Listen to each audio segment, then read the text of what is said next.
Hello दोस्तों, आज मैं इस वीडियो में डिस्कस करने जा रहा हूँ कि रिले क्या होता है, रिले कैसे काम करता है, इसका हम क्यों यूज़ करते हैं, कहाँ यूज़ करते हैं, इन सब के बारे में डिटेल में डिस्कस करूँगा। इसके साथ मैं आपको बताऊँगा कि फ्लाई बैक डायोड्स जो होता है उसका हम यूज़ कर कैसे करते हैं, एनसी एनओ कनेक्शंस क्या होते हैं, इन सब के बारे में डिटेल में डिस्कस करने जा रहा हूँ। तो वीडियो को लास्ट तक जरूर से देखना ताकि आप कोई भी डिज़ाइनिंग करो तो आपको रिले यूज़ करने में कोई प्रॉब्लम ना हो।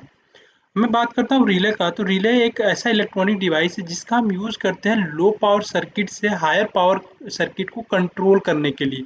मतलब आपको कोई हैवी इलेक्ट्रॉनिक लोड ऑपरेट करना है, मतलब रन कराना है लो वोल्टेज लो करंट का यूज़ करके, उस केस में क्या करते हैं कि हम रिले का बहुत ज़्यादा यूज़ करते हैं, राइट। दूसरा चीज़ अगर मैं बात करता हूँ तो रिले आइसोलेशन भी प्रोवाइड करता है। मतलब पहले सर्किट मतलब इनपुट साइड और आउटपुट साइड में क्या होता है कि आइसोलेशन प्रोवाइड करता है रिले का, ठीक। और तीसरी चीज़ में मैं बात करता हूँ तो रिले का हम यूज़ स्विचिंग वगैरह के लिए भी बहुत ज़्यादा यूज़ करते हैं, क्योंकि एक रिले एक स्विच की तरह ही काम करता है, राइट। तो ये एक स्विच ही है, ठीक है। मैं बात करता हूँ रिले की, तो रिले में बेसिकली 5 पिन्स होती हैं। पहली पिन एनसी जिसे हम नॉर्मली कनेक्टेड बोलते हैं। दूसरा एनओ नॉर्मली ओपनड होता है। एक दो पिन जो कॉयल की होती है और एक पिन जो है कॉमन होता है, राइट। अब एक कॉमन पिन बाय डिफ़ॉल्ट किसी एनसी पिन या एनओ पिन से कनेक्टेड रहती है, राइट। अब मैं बात करता हूँ रिले की ना, तो रिले पे क्या होता है कि रिले जब भी आप कोई रिले खरीदते हो वहाँ पे आपको मिनिमम ऑपरेटिंग वोल्टेज मेंशन किया जाता है। जैसे ये 5 वोल्ट है तो ये 5 वोल्ट का रिले है, मतलब आपको 5 वोल्ट कॉइल साइड अप्लाई करना पड़ेगा, तभी जाके आपका रिले काम करेगा, राइट।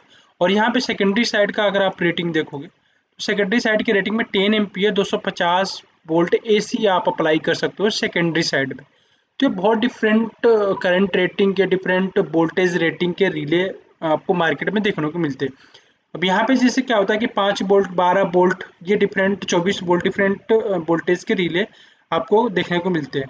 अब ये जो इनपुट साइड है ना, ये जो कॉयल है बेसिकली ये कॉयल है और ये इसकी दो पिन है कॉयल पिन। अब होता क्या है कि यहाँ पे जब वोल्टेज आप अप्लाई करते हो ना, तो जैसे आप वोल्टेज अप्लाई करते हो यहाँ पे मैग्नेटिक फील्ड जनरेट होती है जिसकी वजह से ये कॉयल एनर्जाइज हो जाता है और ये जो आर्मेचर है इसको अपनी तरफ अट्रैक्ट करता है, और जब ये अट्रैक्ट करता है तो ये इसको बैक पुश करता है और ये इससे जाके कनेक्ट हो जाता है, तो कनेक्शन बन जाता है, राइट।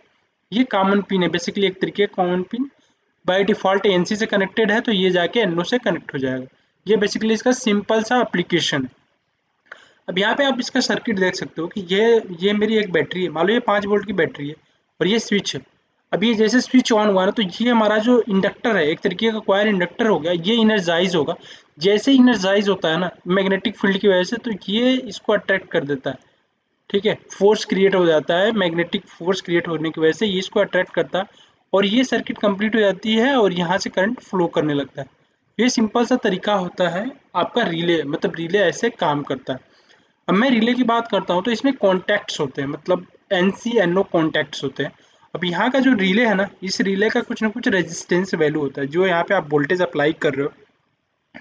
तो ये जो रिले है ना, ये जो कॉयल है इसका कुछ ना कुछ रेजिस्टेंस वैल्यू होता है जो करंट को लिमिट करता है। क्योंकि जो रिले होता है उसका 20 milliampere 50 milliampere 100 milliampere ये डिफरेंट करंट रेटिंग होती है, जिससे आपका रिले ये जो कॉयल है ये चार्ज होता है, राइट। तो ये चीज़ आपको ध्यान रखनी पड़ती है क्योंकि ये जो करंट ये सारी रेजिस्टेंस की वैल्यू आपको रिले के डेटा शीट में देखने को मिलता है, ठीक है। आप ये देख सकते हो कि ये जो आइसोलेशन प्रोवाइड कर रहा है सर्किट में, तो ये बेसिकली इसका इनपुट साइड हो गया, ये इसका आउटपुट साइड हो गया। तो आउटपुट साइड में हम हैवी लोड्स लाइक यहाँ पे लैंप देख सकते हो, मोटर्स, फैंस, ये सारी चीज़ें हम ऑपरेट कराते हैं, रन कराते हैं, राइट। अब मैं बात करता हूँ कि जो रिले में दो कनेक्शन होता है जो बहुत ही इंपॉर्टेंट यूज़ किया जाता है। एक तो होता है एनो, नॉर्मली ओपन में क्या होता है कि ये जो कनेक्शन होता है ना, जो हमारा कनेक्शन लगा रहता है बेसिकली नॉर्मली ओपन रहता है। मतलब ये जो पिन रहती है ना ये ओपन पे कनेक्ट नहीं रहती है, नॉर्मली ओपन रहता है। ये जो पिन है नॉर्मली ओपन बाय डिफ़ॉल्ट इससे कनेक्ट होता है। मतलब ये जब ये रिले ऑन नहीं रहता, मतलब ये ऑफ रहता है स्विच, तो ये कॉमन पिन इससे कनेक्ट होती है, इससे कनेक्ट रहती है जब ये ऑफ रहता है, राइट।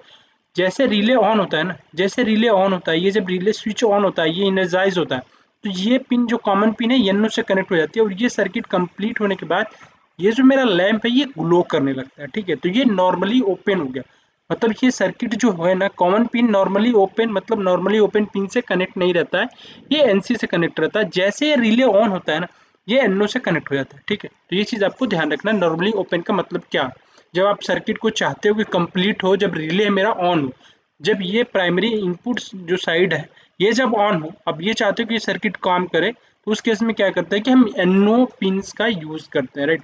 ये बेसिकली NO कनेक्शन हो गया।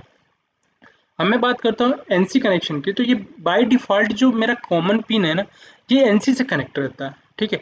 अब ये NC से जब कनेक्ट रहता है तो मेरी सर्किट ऑन है, ऑलरेडी ये ऑन है। जब रिले मेरा ऑफ है ना, जब रिले ऑफ है तो उस केस में क्या है कि मेरी सर्किट NC पे कनेक्टेड है और ये सर्किट ऑपरेट हो रही है, मतलब ये सर्किट काम कर रही है। लेकिन अब जैसे आपने रिले ऑन कर दिया, ये रिले जैसे ही ऑन हुई ना, ये रिले जैसे ऑन हुई मतलब ये स्विच बंद हुआ, तो ये इनर्जाइज होगा और ये पिन फिर जाके NO पिन से कनेक्ट हो जाएगी, ठीक है। तो इस केस में क्या होगा, सर्किट ऑफ हो जाएगी, सेकेंडरी साइड की सर्किट ऑफ हो जाएगी। समझ में आ गया आपको?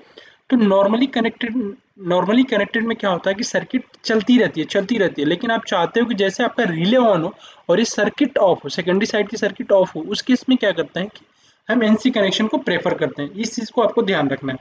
अब मोस्टली होता है क्या है कि हम जो होता है ना, हम क्या करते हैं कि मोस्टली हम NO कनेक्शन को प्रेफर करते हैं। NO कनेक्शन को प्रेफर इसलिए करते हैं क्योंकि अगर आप ये सर्किट ऑपरेट करवा रहे हो, जैसे ये सर्किट आपको मान लो कंटिन्यूस चल रही है, तो कंटिन्यूस जब चल रही है, NC सर्किट कंटिन्यूस चल रही है, तो लॉसेस ज़्यादा होते हैं, ठीक है, पावर लॉसेस ज़्यादा होते हैं। जबकि NO में क्या होता है कि आपको उसी टाइम पे सर्किट ऑफ करना, उसी टाइम पे सर्किट ऑन करना है NO में, जब आपका रिले ऑन हो। जब रिले ऑन हो तो ये सर्किट काम करेगी, ठीक है।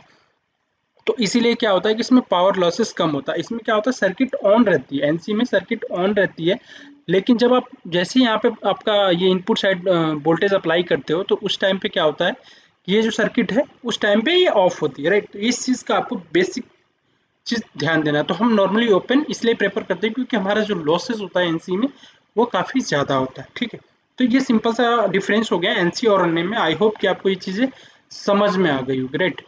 अब होता क्या है कि जब भी आप कोई स्कीमेटिक वगैरह डिज़ाइन करते हो ना, तो उसमें जैसे ये मान लो एक नॉर्मल स्कीमेटिक है और ये मेरा रिले है, राइट। तो यहाँ पे आपको ये फ्लाई बैक डायोड देखने को मिलता है जो कि हम लगाते हैं, ठीक। ये रजिस्टर्स, ये LED, इन सब का मतलब क्या होता है इसके बारे में मैं आपको थोड़ा, ये ट्रांजिस्टर हम क्यों यूज़ करते हैं इसका मैं बताता हूँ। अब होता क्या है कि जैसे मान लो कि आपका रिले ऑन हुआ, मतलब ये ऑन हो गया, जैसे ये जो ट्रांजिस्टर है, ये ट्रांजिस्टर कब काम करेगा, जब इनपुट पे आप यहाँ पे इनपुट अप्लाई करोगे। जैसे इनपुट अप्लाई करो ये ट्रांजिस्टर ऑन हो जाएगा। ये ट्रांजिस्टर ऑन होने की वजह से क्या होगा कि यहाँ से जो है ना करंट फ्लो करने लगेगा, और यहाँ पे आपने VCC दे रखा मान लो 5 वोल्ट, तो ये उस टाइम पे रिले ऑन हो जाएगा। जब ये ट्रांजिस्टर ऑन होगा तो उस टाइम पे क्या होगा कि रिले अपना ऑन हो जाएगा। जब रिले ऑन हो जाएगा तो यहाँ से ये करंट फ्लो करेगा, राइट। तो उस केस में क्या है कि अगर ये मान लो ये कॉमन पिन NC पे कनेक्टेड है, तो यहाँ से स्विच होके NO पे कनेक्ट हो जाएगी, राइट। तो ये उस केस में है जब मेरा ट्रांजिस्टर ऑन हुआ। अब क्या होता है कि जैसे आप ट्रांजिस्टर ऑन करते हो ना, तो उस केस में करंट फ्लो करने लगता है, इसके क्रॉस मैग्नेटिक फील्ड के फॉर्म में एनर्जी स्टोर हो जाती है, ठीक है। अब होता क्या है कि जो इंडक्टर होता है, इंडक्टर आपको उसका बिहेवियर बता दो, V is equal to LdI/dt। और इसका एनर्जी का अगर मैं फॉर्मूला लिखता हूँ तो energy is equal to half LI², ठीक है। तो इसमें जो इंडक्टर होता है ये सडन चेंज ऑफ करंट को अपोज करता है। अब क्या करते हैं, जैसे आपने इसको ऑन किया, ये ऑन किया तो करंट फ्लो करने लगा यहाँ से। अब जैसे ऑफ कर दिया इसको, मान लो यहाँ पे लो कर दिया, तो ये आपको होता है इसका जो जो जो ये वोल्टेज स्पाइक्स क्रिएट होता है जो अपोजिट डायरेक्शन में। जैसे मान लो कि ये करंट फ्लो कर रहा है, अब ये अचानक से जो voltage spike negative negative direction में जो क्रिएट होता है ना, वो क्या करता है कि अगर ये डायोड नहीं रहता है, तो ये अगर डायोड नहीं रहता तो ये ट्रांजिस्टर मेरा खराब हो जाएगा, ये बर्न हो जाएगा due to that negative spike, voltage spike. अब क्या है कि जैसे ये तो फॉरवर्ड डायरेक्शन में क्या होगा कि ये 5 वोल्ट हो जाएगा, मतलब ये प्लस वोल्टेज हो जाएगा, ये मतलब इससे वोल्टेज कम रहेगा। तो उस केस में क्या होगा कि ये जो ये ग्राउंड हो जाएगा, क्योंकि ये ऑन होगा तो ये ग्राउंड हो जाएगा।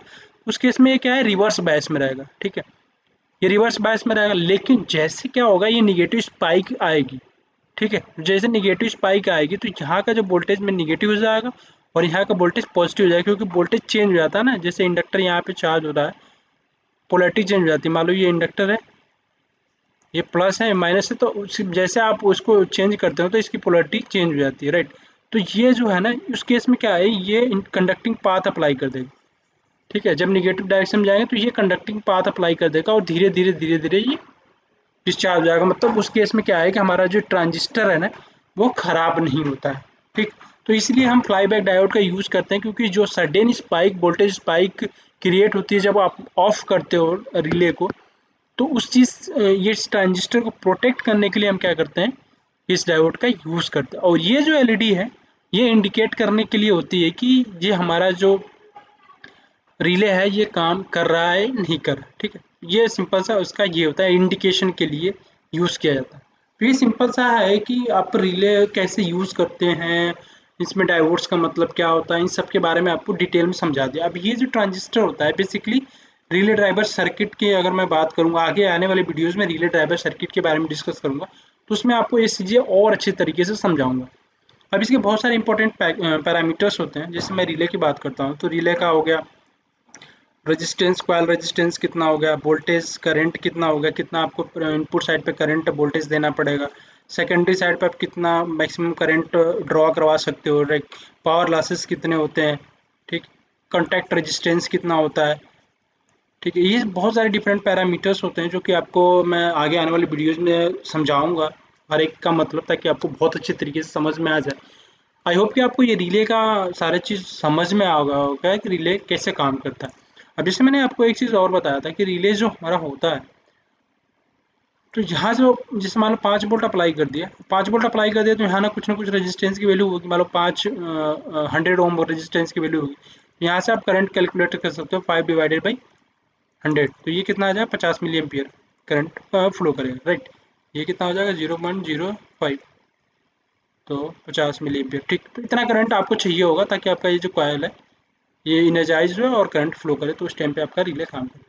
आई होप कि आपको ये सारी चीज़ें समझ में आ गई। अगर आपको कोई डाउट है, कुछ भी कमेंट है, तो आप कमेंट जरूर करना। Thank you so much for watching this video.